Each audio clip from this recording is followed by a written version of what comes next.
Hi friends, Stephanie Redfeather. And if you are not sure what an Oracle deck is or how to use one, then this video is for you. I have an Oracle deck called Empath Activation Cards.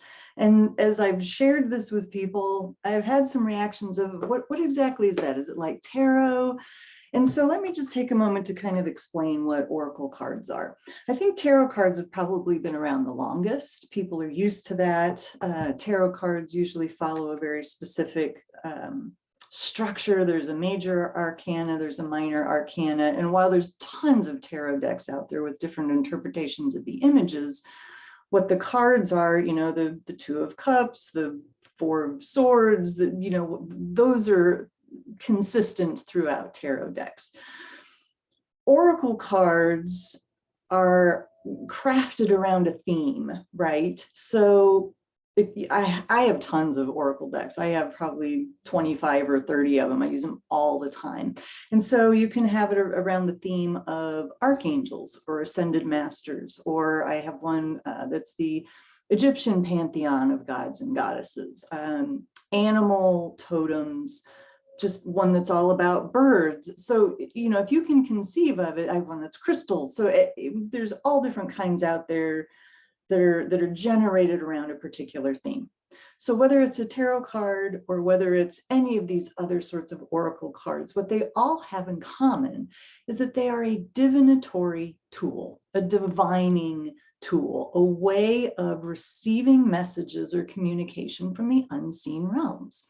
And so there are some people don't like tarot cards because they think that, like there's the Hanged Man, and there's some cards that have a sort of foreboding, ominous kind of a message to them. And so some people like more modern oracle cards because they tend to all have positive messages. So it's whatever works for you. But this is my deck. This is the back side of the card. Obviously, it's all the same. And then when you flip them over, oracle cards will have some kind of image. There'll be a title. Some of them might have a short little message, or you go to the book to read the message. So with my cards, we really wanted to showcase the art. And so we have just the title down below.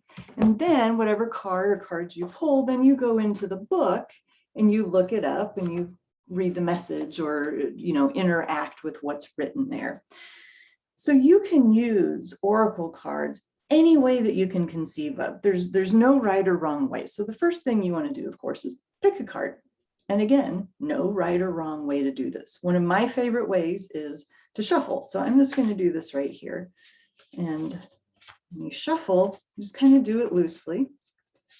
And a lot of times what will happen is a card will just fall out or kind of flip.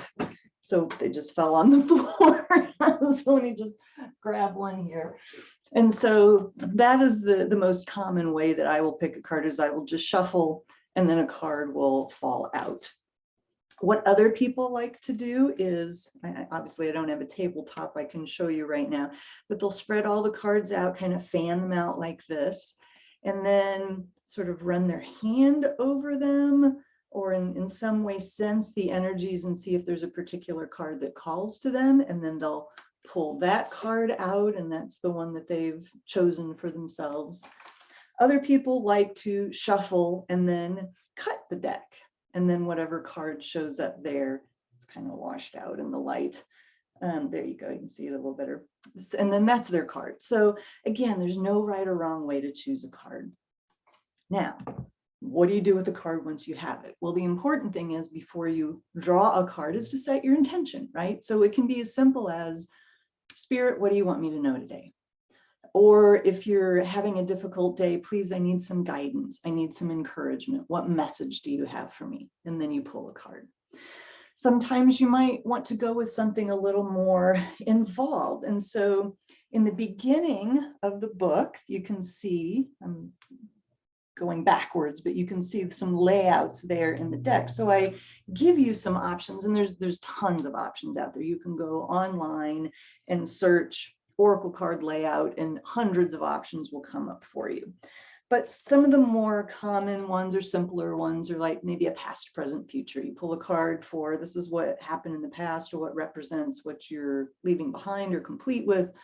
Present card is what's happening in the present moment, what's affecting you now.